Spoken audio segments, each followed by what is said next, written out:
Episódio 4. O Espiritismo entre ciência, filosofia e religião. Abertura. Existe uma pergunta que eu precisei aprender a fazer de forma diferente.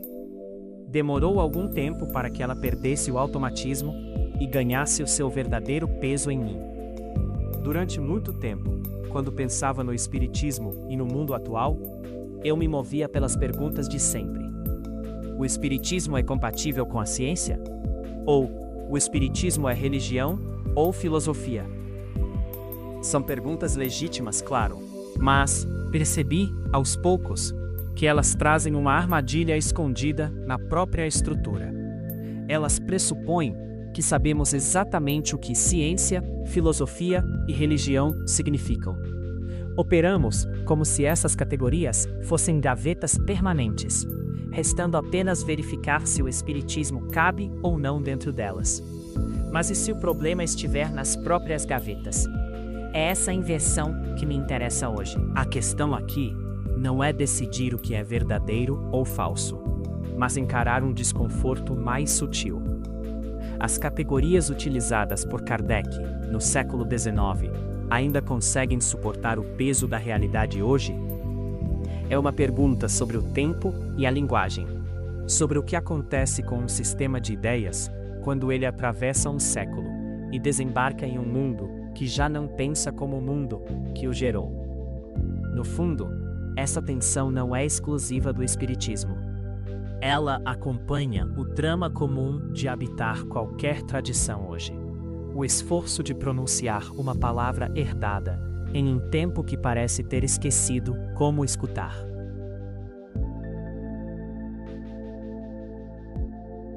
Movimento 1. O projeto moderno de Kardec. Recuemos a meados do século XIX. A Europa passa por uma transformação radical. A Revolução Industrial redesenhou as cidades, acelerou o tempo e afastou as pessoas dos ritmos orgânicos da vida. Nas academias, o positivismo de Auguste Comte promete que o método empírico vai purificar o real da metafísica e da teologia. Darwin aponta o horizonte da biologia. A física e a química avançam com rapidez. Havia uma certeza difusa e poderosa de que a razão técnica bastava. E, no entanto, sob esse triunfo, abre-se uma fenda. Não se trata de uma crise da fé em si. A necessidade do sagrado continuava viva. A crise era da linguagem da fé. As estruturas religiosas tradicionais já não conseguiam oferecer respostas inteligíveis para homens e mulheres cujo cotidiano era moldado pela racionalidade moderna. Havia uma tensão quase muda. A espiritualidade era sentida como urgente, mas o vocabulário disponível parecia gasto, incapaz de sustentar o peso dessa necessidade. É nesse intervalo, entre o cientificismo e o medo do vazio, que Allan Kardec articula sua proposta. O gesto de Kardec é uma tentativa de síntese. Ele não rejeita o iluminismo, assume a razão como critério. Não ignora a ciência de sua época, busca nela o método, mas recusa-se a entregar o destino humano ao materialismo. Sua resposta é reconstruir a espiritualidade utilizando as mesmas ferramentas de validação com que a modernidade erguia o conhecimento positivo. Kardec formulou um projeto profundamente moderno. E aqui a palavra moderno é um diagnóstico histórico.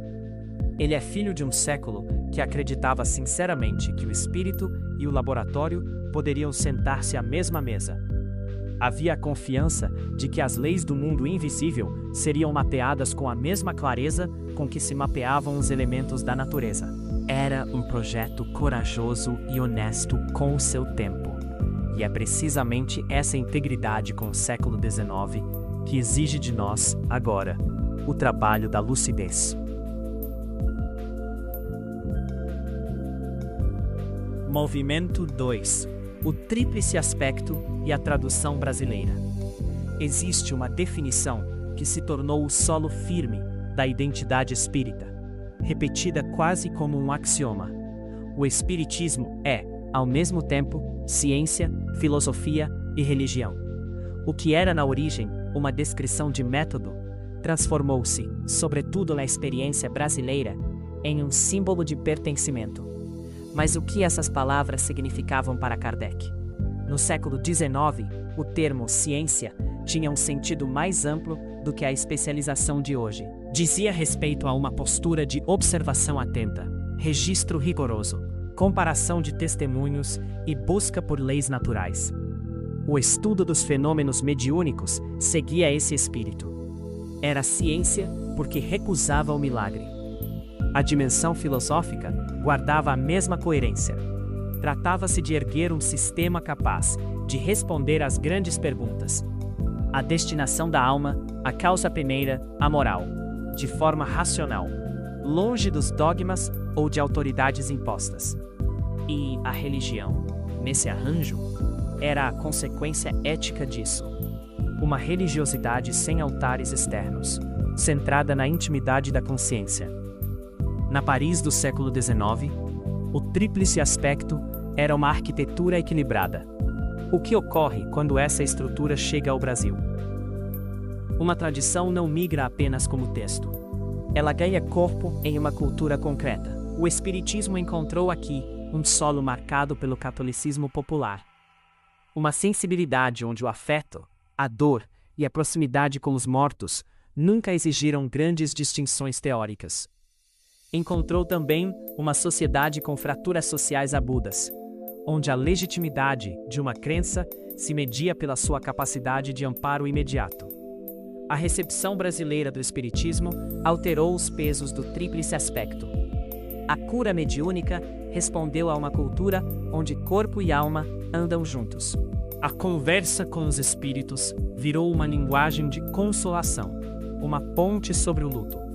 A caridade materializada nos centros, o passe, o atendimento fraterno, a assistência social, ocupou lacunas profundas de desamparo. Não foi uma traição ao texto original, foi uma tradução existencial.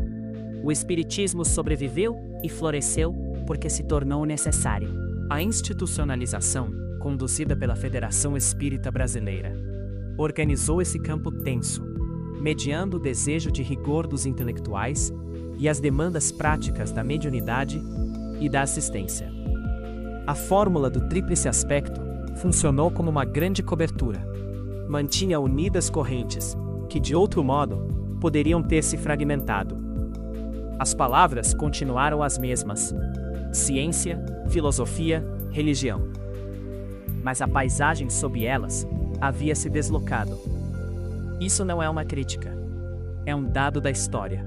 Toda tradição viva sobrevive por acomodações silenciosas. O risco se instala quando mantemos o vocabulário sob uma redoma de vidro, como se as palavras ainda dissessem exatamente a mesma coisa que diziam em 1857.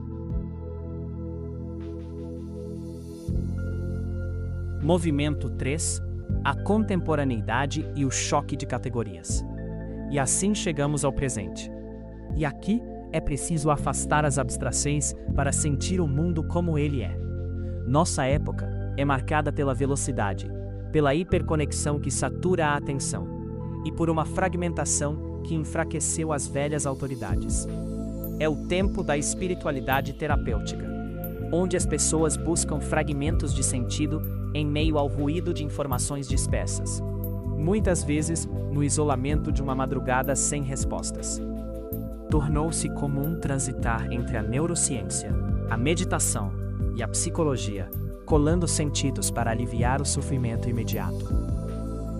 Nesse cenário fluidificado, o arranjo de Kardec sofre uma pressão severa.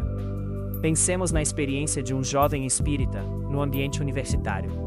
Ao estudar filosofia da ciência, ele é confrontado com os critérios contemporâneos de demarcação, o princípio de falseabilidade, as mudanças de paradigma, os métodos das neurociências. O que acontece nele não é uma perda súbita da fé, nem a revolta. É um desconforto mais íntimo, uma sensação de exílio na própria linguagem. Ele percebe que a palavra ciência, hoje, exige testes empíricos rigorosos, hipóteses refutáveis e uma comunidade de pares operando sob critérios estritos. Quando confronta esse modelo com as afirmações sobre a imortalidade da alma ou a reencarnação, nota que elas pertencem a outra ordem de conhecimento. São respostas a perguntas que a ciência atual optou por não fazer. Esse é o choque silencioso das categorias. O mal-entendido surge quando tentamos sustentar o estatuto científico do espiritismo diante de um interlocutor contemporâneo, usando o mesmo termo para designar universos de validação totalmente distintos. Mas há algo que vai além do debate acadêmico. Aqui o ensaio precisa tocar a carne do problema. Quando se fala em rever as categorias herdadas do século XIX, não estamos discutindo um ajuste burocrático de termos. Para a grande maioria das pessoas que frequentam um centro espírita, esses conceitos são os arrimos da existência. É o vocabulário que lhes foi dado para costurar a ferida de uma perda, a ideia de uma ordem espiritual. O encadeamento das existências e a permanência dos laços após a morte não são teses de laboratório. São o tecido com que homens e mulheres protegem sua lucidez contra o absurdo da dor. É o que permite a um pai suportar o quarto vazio do filho. É o que dá a uma filha a esperança de rever a mãe. Mexer nessas categorias arranha o sagrado da sobrevivência emocional. Talvez o impasse atual não esteja na insuficiência das respostas do espiritismo, mas no fato de que o presente passou a fazer perguntas de uma ordem inteiramente diferente. As perguntas de hoje não demandam grandes sistemas que explicam o universo do início ao fim. Elas nascem do desenraizamento, da solidão e da busca por um ponto de ancoragem no fluxo caótico da vida. O desafio não é meramente estético ou de atualização de termos. É o desafio de manter a relevância de uma herança simbólica em um mundo que desconfia de grandes narrativas.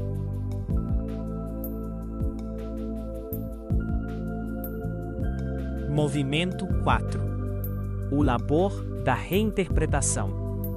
Diante disso, desenha-se no espiritismo contemporâneo um esforço de revisão.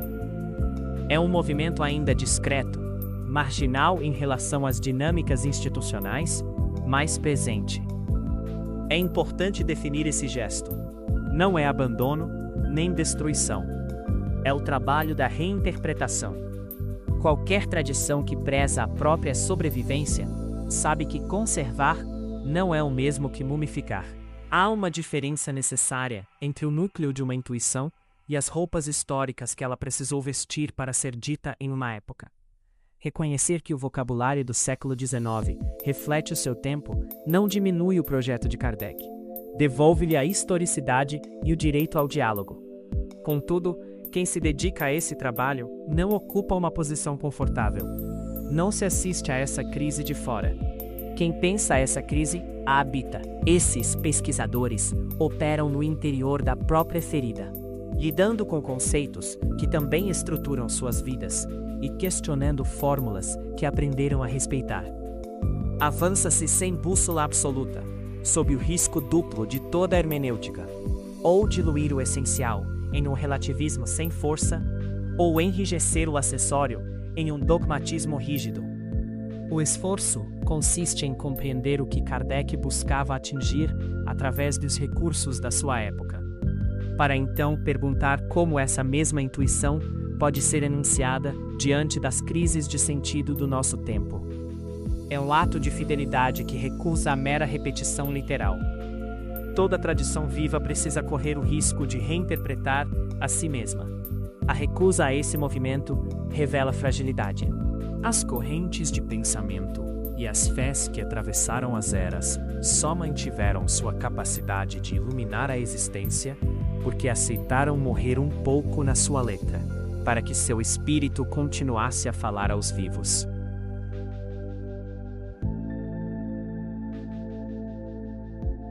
Movimento 5. A ansiedade do vazio.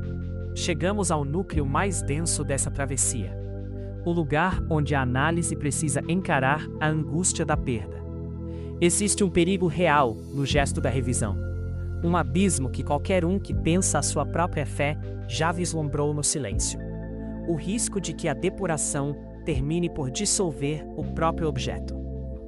Quando começamos a explicar que a ciência de Kardec era a da era vitoriana, que sua filosofia respondia aos impasses do século XIX e que a religião ali proposta tinha uma especificidade que não se confunde com as instituições tradicionais, quando acumulamos ressalvas e contextualizações, uma pergunta honesta emerge. O que restará depois disso? Sobrará algo que ainda possamos chamar pelo nome? Essa ansiedade não é medo do debate. É uma reação existencial sensata. Há uma linha tênue entre uma tradição que se renova ao compreender sua história e um sistema que se esvazia enquanto se perde em discursos sobre si mesmo. Na prática, a resposta mais comum a essa angústia é o fechamento defensivo, a cristalização. Diante da ameaça de perder os contornos, opta-se pelo endurecimento das fronteiras, pela sacralização da letra e pela repetição inflexível das fórmulas originais, como se a imobilidade das palavras garantisse a permanência da verdade. Para quem olha de fora, é fácil rotular isso como mero dogmatismo. Eu vejo de outra forma. Se você já habitou o interior de uma tradição que deu ordem e sentido ao seu mundo, se as palavras dela foram as únicas que conseguiram dar forma ao seu luto e sustentar seus passos, você sabe que o apego à letra não nasce da arrogância. Nasce do amor à linguagem que um dia o salvou. É o temor humano de ver ruir a casa que nos acolheu, quando lá fora tudo era tempestade.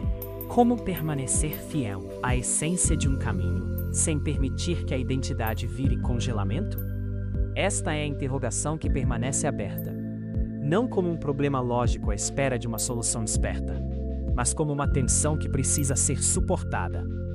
E talvez a disposição de habitar essa dúvida, sem respostas fáceis, seja o único ponto de partida honesto para o espiritismo hoje.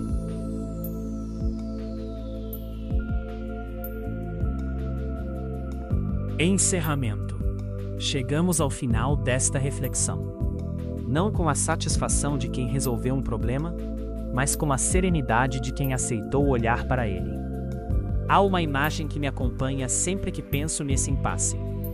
A imagem de uma casa antiga, erguida em outra era. Construída com os materiais disponíveis, segundo o gosto e as necessidades de um tempo que já passou.